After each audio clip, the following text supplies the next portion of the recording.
Que bom poder adorar a Deus com vocês mais uma vez nesta noite. O pastor Gamaliel Gildésio e eu estamos com uma amizade tão boa que até os microfones compramos iguais para quando precisar ir para a igreja do outro, levar só essa partezinha aqui, o aparelho já ser o mesmo. Então é muito bom estar com vocês nessa noite, viu? Agradecer a Rubem, que nos ajudou em nossa igreja alguns dias atrás na transmissão do culto, e dizer que vocês que não foram perderam, viu? Então, perderam a nossa segunda-feira missionária alguns dias passados, mas nós rogamos a Deus que abençoe vocês. Entendemos a ausência do pastor Gamaliel e agradecemos a Deus o carinho que vocês têm tido para com ele nesses momentos desafiadores. Então, muito obrigado vocês pelo carinho que têm tido para com o pastor Gamaliel. E assim vai se provando que somos de verdade o corpo de Cristo aqui na terra, no cuidado que temos uns para com os outros, não é? Mas eu quero convidá-los a abrir as suas Bíblias lá no Salmo 51. E também convidá-los, já que não tem culto domingo aqui, que quiser ir para Canaã está convidado, viu? Salmo 51.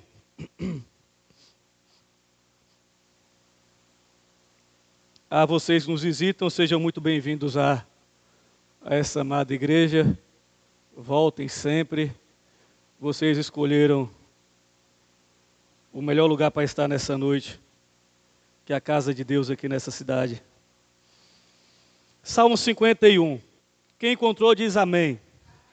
Amém. Salmo de Davi.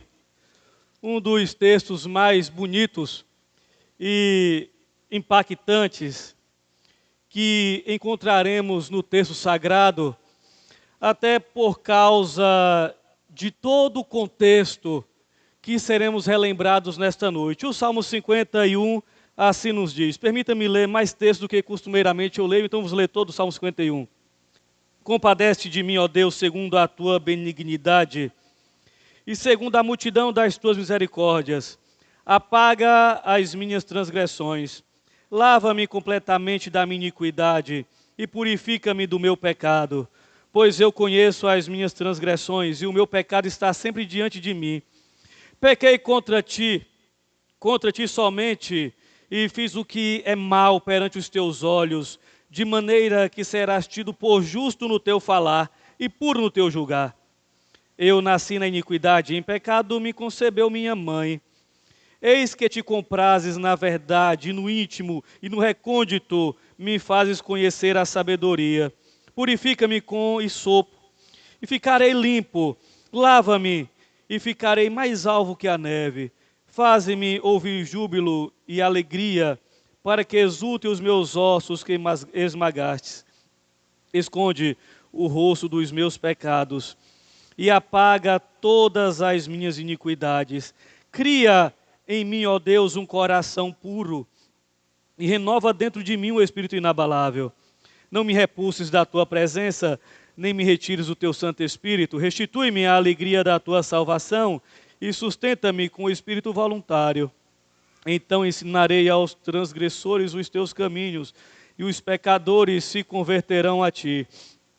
Livra-me dos crimes de sangue, ó Deus, Deus da minha salvação, e a minha língua exaltará a tua justiça. Abre, Senhor, os meus lábios, e a minha boca manifestará os teus louvores, pois não te comprases em sacrifícios, do contrário eu te os daria. E não te agradas de holocaustos, sacrifícios agradáveis a Deus. São o espírito quebrantado, coração compungido e contrito, não desprezarás, ó Deus. Faze bem a Sião, segundo a tua boa vontade. Edifica os muros de Jerusalém. Então te agradarás dos sacrifícios de justiça, dos holocaustos e das ofertas queimadas, e sobre o teu altar se oferecerão novilhos. Amém. Irmãos, semana passada eu preguei na nossa igreja, no culto de jovem, sobre a concupiscência da carne, a concupiscência dos olhos, E concupiscência quer dizer um desejo muito forte para determinada coisa. Quando eu estava lendo esse Salmo 51, eu me relembrava justamente dessa concupiscência que nasceu no coração de Davi, rei de Israel. Ora, Davi, o homem segundo o coração de Deus, mas Davi se tornou esse homem segundo o coração de Deus justamente por causa da atitude que ele teve ao orar esse belo salmo. Davi cometeu pecados que talvez eu e você venhamos a viver 50, 60, 100 anos e nunca os cometamos. Qual é o contexto disso aqui? Israel, mais uma vez, vai para a guerra. Urias, um dos soldados do exército de Israel. Diz o texto sagrado que um belo dia, o rei Davi, passeando na sacada do seu palácio, olha e vê uma mulher muito bonita do outro lado. Ao que ele passa a saber quem era aquela mulher. E alguém diz para Davi, é Betseba, esposa de Urias. Davi, rei de Israel. Davi vai lá e diz assim, eu quero aquela mulher. Tragam ela para mim. Levaram essa mulher até Davi. Davi vai lá e possui aquela mulher. Aquela mulher engravida. E um belo dia, ela manda uma mensagem para o rei. Eu estou grávida, rei. Ora, adultério, qual era a pena para o pecado de adultério? A morte. A morte seria não só para a mulher, teria também para o rei. Os dois pecaram. Os dois cometeram um pecado digno de morte. E o rei, um deles. O rei monta uma estratégia na sua cabeça. Vou mandar vir Urias do campo de batalha. Ele vem para a sua casa. Acontecem as coisas naturais entre ele e a esposa. E a criança nasce de 7 meses, irmã Sinalva. A gente vê um bocado de criança nascer de 7 meses hoje, não é? A criança nasce de 7 meses. Esse é o discurso. Vem Urias. Chega até o rei. O rei pergunta como está o campo de batalha. Urias dá as notícias de como estava a guerra. O rei fala bem assim, você é um soldado muito valoroso, vai para casa, descansa algumas horas, deita, vai dormir na sua casa. Urias, um homem sério, não é digno que os meus irmãos fiquem na batalha e eu no conforto do meu lar. Diz o texto sagrado, segundo Samuel capítulo 11, que Urias deitou na porta do palácio do rei e lá ficou. Então o rei vai lá e monta outra estratégia. Eu vou dar um banquete, o Urias vai vir, ele vai beber muito, vai se embriagar e ele vai para casa. Urias vai, se alimenta na casa do rei e não volta para casa. O coração, irmãos, do homem quando está voltado para o pecado, ele maquina as coisas ruins e quanto mais ele vai maquinando, mais o coração vai dando ideias ruins. Ora, já que não deu certo o mandar ele ir para casa descansar, não deu certo tentar embriagá-lo para ele voltar para casa, só tem um jeito agora. Mandar matar Urias. Então o rei continua no seu plano perverso. Manda uma carta pelo próprio Urias. Olha, coloque este homem na frente da batalha para que ele morra. E assim, o comandante do exército o faz. Coloca Urias na frente da batalha. Morre Urias e centenas de soldados de Israel. Então ele manda a notícia para o rei. Aconteceu como o Senhor queria. O rei vai lá e casa com Betseba. Então um belo dia chega o profeta Natã. E começa a contar uma história para o rei. Olha, rei, tinha um homem que tinha apenas uma ovelhinha, rei. Ele criara aquela ovelha com todo cuidado, como se fosse da família, criara aquela ovelhinha dentro de casa, rei. E certo dia, um homem rico recebeu um visitante, rei. E aquele homem rico que tinha muito gado, tinha tudo demais, rei. Vai lá e pega a única ovelhinha daquele homem pobre, mata ela e dá de comida para o seu visitante. O texto sagrado vai dizer que o coração do rei se encheu de fúria, ao que ele responde para o profeta: este homem tem que morrer. E qual foi a resposta do profeta para o rei? Este homem és tu, ó rei. Nesse contexto, que o rei escreve o Salmo 51. E ele compreende quão mal é o pecado. E ele, então, começa trazendo uma mensagem forte de pedido de perdão. Compadece de mim, ó Deus, segundo a tua benignidade e segundo a multidão das tuas misericórdias, apaga as minhas transgressões. Este salmo não é um estudo elaborado teológico, este salmo é uma grande oração de pedido de perdão. Oração essa, amados irmãos, que nós temos que fazê-la sempre, porque nós pecamos. Talvez não com a gravidade social que Davi pecou. Ora, neste pecado de Davi, ele destruiu a família de Urias, ele destruiu centenas de outras famílias e ele destruiu a sua. Porque o pecado, ainda que ele venha a ser perdoado, as consequências do pecado ficam. O filho que Betseba esperava morreu. E a espada nunca mais saiu da casa de Davi. Um filho tentou matá-lo. Um filho abusou da própria irmã. Consequência do pecado. Mas Davi, de maneira muito sábia, ele se volta para Deus pedindo perdão. Misericórdia e benignidade são base de um clamor forte a Deus. Nós não clamamos pelos nossos méritos. Ó Deus, eu sou um bom crente. Ó Deus, eu estou nessa igreja aqui desde 1940. Ó Deus, eu trabalho na igreja. Ó Deus, eu dou o dízimo. Ó Deus, eu faço tudo. Nós não temos como nos justificar diante de Deus com tais coisas. Pedido de perdão exige de nós reconhecimento de pecado e clamar por misericórdia. Davi sentiu uma culpa profunda por sua conivência, por sua mentira, por seu adultério e por seu assassinato. Ele diz: lava-me completamente, purifica-me do meu pecado. Ele pede perdão de pecados. Irmãos, e quantas vezes nós pecamos contra o próximo? A graça nos traz novas responsabilidades. Aqui, neste tempo de Davi, adultério só era cometido quando de fato era concretizado. Agora Jesus diz que se você olhar desejando, você está adulterando. A graça traz novas responsabilidades.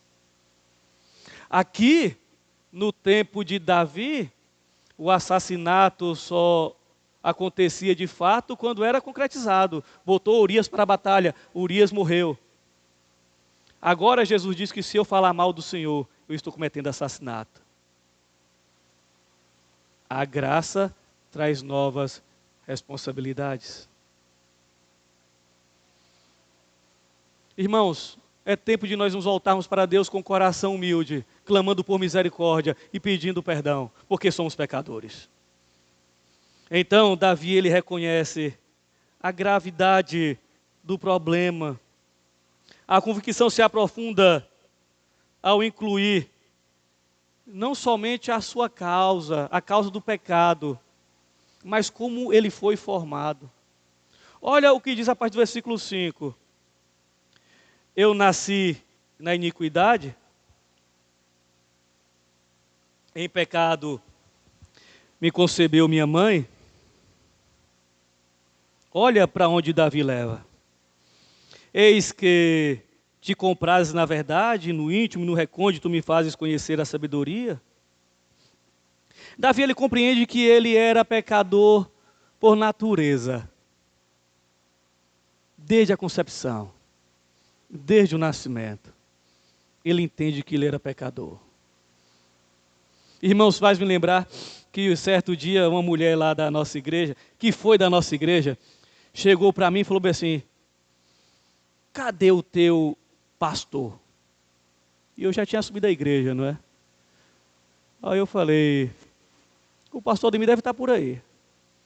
Ela: pois ele me colocou para fora dessa igreja sem eu ter um pecado. Aí eu falei: que maravilha, viu? A senhora não tem nenhum pecado? Não. Ele me colocou para fora dessa igreja sem eu ter um pecado. E agora, o senhor me aceita de volta? Eu falei: se a senhora pedir perdão de pecados, eu aceito. Mas olha a ideia daquela mulher. Ela, na cabeça dela, ela não tinha nenhum pecado. Irmãos, e talvez, quem sabe, um de nós aqui assim pensa também. Olha, eu sou filho de crente, neto de crente, eu sou crente, fui batizado por José Jacinto, ou pelo pastor Eli, ou já por Gamaliel. Eu não cometo pecado. Davi, ele compreende que ele é pecador desde a formação. Então, Davi, amados irmãos, ele nessa continuidade, olha o que ele diz: purifica-me com esopo e ficarei limpo. Esopo era uma planta que se aspergia sangue no leproso quando ele era curado, para ele ser curado e ele se apresentar até ao sacerdote. A lepra, nesse tempo, era a pior doença que existia. Não tinha cura para a lepra. Só o milagre podia trazer cura da lepra. E outra, a lepra fazia com que a pessoa ficasse afastada da sociedade. Ele coloca o pecado como uma lepra,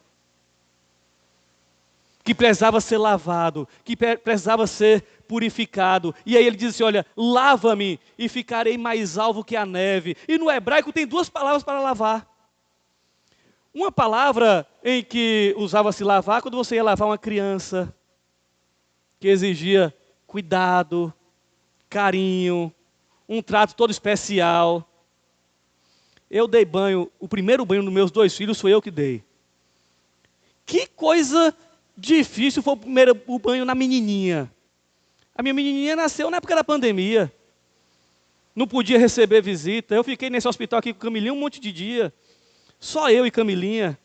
Cesariana, imagina aí. E essa coisa maravilhosa. Aí preso dentro desse hospital. Dando banho em Camila e na criança. E a criança, primeiro filho. E aquele cuidado todo. E dando banho com todo um cuidado especial, viu, Luan? Mas tinha uma outra palavra para lavar. E essa palavra para lavar, a outra palavra era aquela palavra de me lava com pancadas. Aí me faz lembrar de quando eu era pequeno que eu ia para o Rio Escondido. Tinha um lajedo lá em Canaã que as mulheres lavavam roupa. E volta e meia, Paulinho, eu via aquelas mulheres pegando as roupas e batendo forte no lajedo. E batia forte, pegava a roupa e batia com uma força. Eu não sei quem já lavou roupa assim, mas eu já vi e apanhava quando chegava em casa que estava no Rio Escondido. Mas irmãos, olha a palavra que Davi usa, ele usa justamente essa segunda palavra. Me lava com pancadas, porque o pecado está enrustido dentro de mim e só sai com pancadas. Davi compreende quão mal era o pecado. E que a única maneira que tinha desse pecado sair dentro dele era ser purificado, mas ser lavado com pancadas. Batidas literalmente. Então ficarei mais alvo que a neve. Irmãos, muitas vezes nós estamos sofrendo mais do que deveríamos por causa do pecado.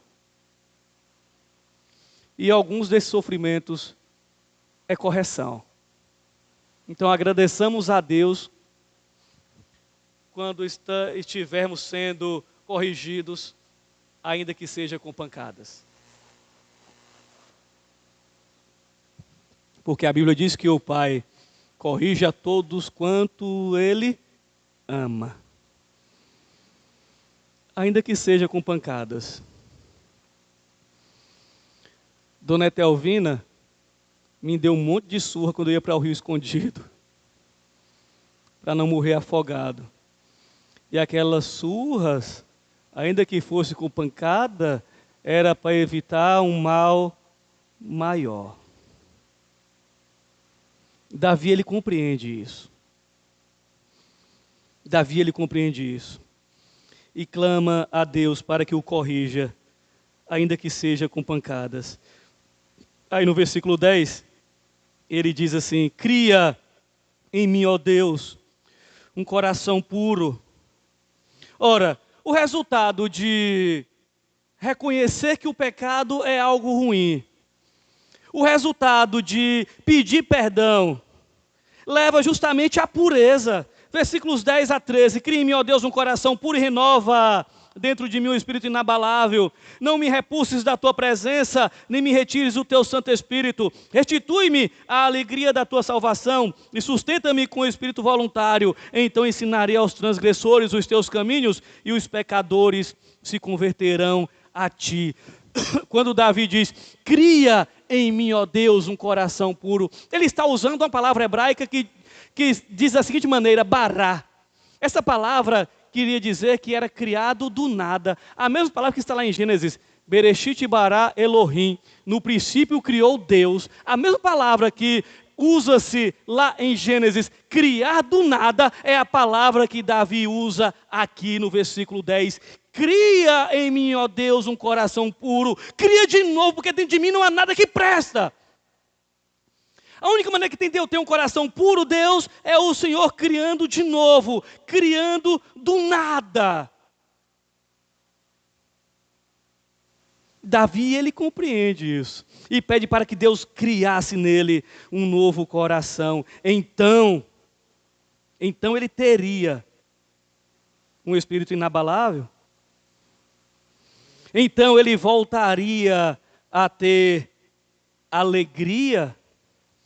Preste atenção que ele não fala que perdeu a salvação. Até porque crente não perde a salvação. Princípio batista. A segurança dos salvos. Jesus disse que nenhum daqueles que o Pai dá para ele, alguém pode arrancá-los das suas mãos. Crente não perde a salvação, mas perde a alegria. Perde a alegria.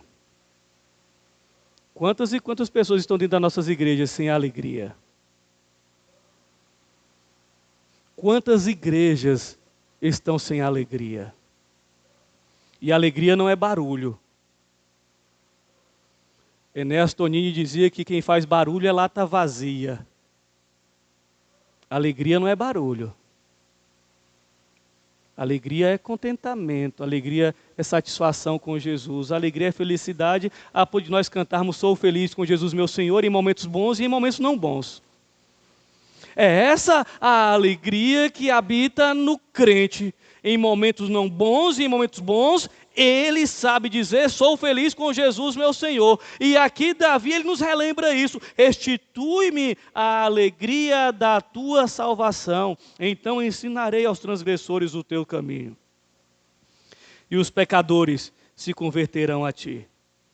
Olha para onde Davi leva. Irmãos, um homem que outrora cometera tantos e tantos pecados absurdos, que eu não tinha condição de perdoá-lo. Eu estou sendo bem verdadeiro com vocês. Só Deus pode perdoar alguém assim. Mas ele perdoou Davi e me perdoou. Ele perdoou Davi e te perdoou. Ele perdoou Davi e te perdoa e me perdoa todos os dias. Só Deus pode fazer isso conosco. E agora esse homem que outrora cometera tantos pecados, agora está pedindo a Deus para usá-lo de maneira extraordinária, que pecadores se convertam a ele. Um homem que outrora estava pecando, agora estava pedindo para ser usado por Deus. E Deus usa, irmãos. Livra-me dos crimes de sangue. Abre, Senhor, os meus lábios, e a minha boca manifestará os teus louvores. Pois não te comprazes em sacrifício, do contrário, eu te daria. Sacrifícios agradáveis a Deus são o espírito quebrantado, coração compungido e contrito, não desprezarás, ó Deus. Irmãos, Deus quer de nós uma vida cristã de verdade. Além do discurso, Deus quer que vivamos por Ele e para Ele em todo o tempo. Deus quer além do seu dinheiro. Deus quer além do seu dinheiro. Deus quer a sua vida. Lá na nossa igreja tem uns 15 dias que os matos de Canaã fizeram um encontro. E caíram na bestagem de pedir um culto na nossa igreja. Por que eu digo cair na bestagem? Porque quem pregou foi eu, irmã Sinal. E eu não passo a mão na cabeça de rico, não. Até porque eu sou filho de pobre, né? De pobre, então rico eu gosto de bater em rico. E aí, um bocado deles só vão na igreja depois que morre, para ser velado lá dentro. E eu disse para eles que eu não queria eles lá mortos, não. Eu já preguei em tanto funeral de matos que foi membro daquela igreja, que abandonou a fé e que só voltou lá no caixão. Eu falei, eu não quero vocês mortos aqui, não. E aí E aí também alguém mais cedo, antes do culto, me falou assim, pastor, a igreja está precisando de dinheiro, pastor? Porque o meu avô ajudou a construir aqui. Eu falei, a igreja não precisa do teu dinheiro, não. Pior que precisa. Mas a igreja não precisa do teu dinheiro, não. A igreja precisa de vocês aqui. Entregando a vida para Jesus, servindo a Jesus. Porque muitas vezes, irmãos, nós achamos que o nosso dinheiro é muita coisa para a igreja. Mas quem sustenta a igreja é Jesus.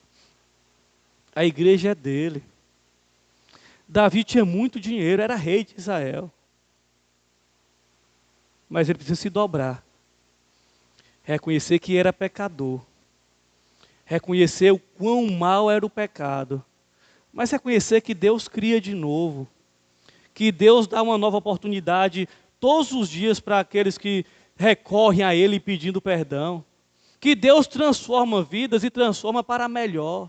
Davi ele reconhece isso. Davi ele reconhece que ele só teria a alegria plena se ele se voltasse para Deus novamente. Se ele voltasse a dizer, igual ele diz o belo Salmo 23, foi escrito antes desse momento aqui, o Salmo 23. O Senhor é o meu pastor, nada me faltará. Olha que declaração maravilhosa. Ele necessitava voltar a ter tal comunhão com Deus para dizer tais palavras. E ele voltou. Ele se tornou homem segundo o coração de Deus. Porque soube reconhecer que era pecador. E soube reconhecer mais ainda que o Deus Santo perdoa pecadores e os transforma para o bem do pecador transformado e para a glória do Deus Salvador. E este Deus Salvador está aqui nesta noite e quer te abençoar mais do que te abençoa todos os dias. Esse Deus transformador está aqui nesta noite e quer transformá-lo e transformá-lo para melhor. Deus ele quer te usar para a glória dele neste lugar. Deus ele quer te usar para que pecadores se convertam a ele. Essa foi a oração de Davi. Versículo 13. Então ensinarei aos transgressores os teus caminhos, e os pecadores se converterão a ti. Que possamos, irmãos, fazer essa oração todos os dias. Servimos um Deus de misericórdia, e que está aqui nesta noite para nos abençoar mais do que nos abençoa. Que Deus nos abençoe.